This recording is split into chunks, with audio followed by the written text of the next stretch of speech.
Hello AP students, in this clip we will teach you guys all about forgetting. Why do you forget things? Are there reasons why you forget some things more easy than others? First of all, the definition of forgetting is to cease or omit to think of something. The three common ways of forgetting are encoding failure, storage decay, and retrieval failure. The concepts we'll be learning today are the three sins of forgetting, Hermann Ebbinghaus' studies, porn, and state-dependent memory. The three sins of forgetting are transience, absent-mindedness, and blocking. These three sins are closely related to the three common ways of forgetting. The first sin is transience. Transience is storage decay over time. For example, over time, a person might forget what they ate a few days ago.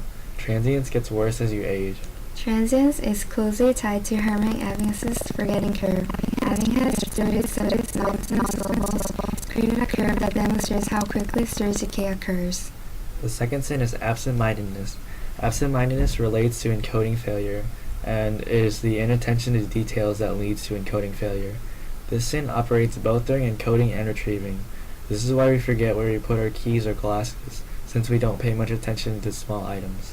Encoding failure is failure to store memories into long-term memory. It happens because we selectively attend to interesting stimuli. The third sin is blocking, which is when you are unable to retrieve your memory. Blocking relates to retrieval failure. Unlike absent-mindedness, the memory has been encoded and stored in the brain. It is also called the tip-of-the-tongue syndrome, like when you cannot remember your old friend's name.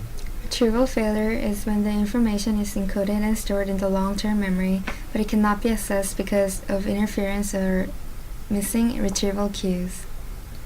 Proactive interference is when you have difficulty in learning new information because of already existing information. This is why it's so hard to learn Spanish grammar when you already know English grammar. Retroactive interference is when a person has difficulty recalling old information because of newly learned information. Retroactive interference prevents us from remembering last year's locker combination because we are already using new lockers. A fun mnemonic for proactive and retroactive interference is porn. Proactive interference is when the old information interferes with the new, while retroactive interference is when the new information interferes with the old. State-dependent memory is also a factor in why we forget. State-dependent memory is the phenomenon when information is better remembered when someone is in the same state as they were in the memory. For example, a drunk guy who forgets his keys will not know where they are when he turns sober, yet when he gets drunk again he will recall the memory of where they are. These concepts explain why we forget and how we forget. Thanks for watching, and don't forget what you have learned. Created using Powtoon.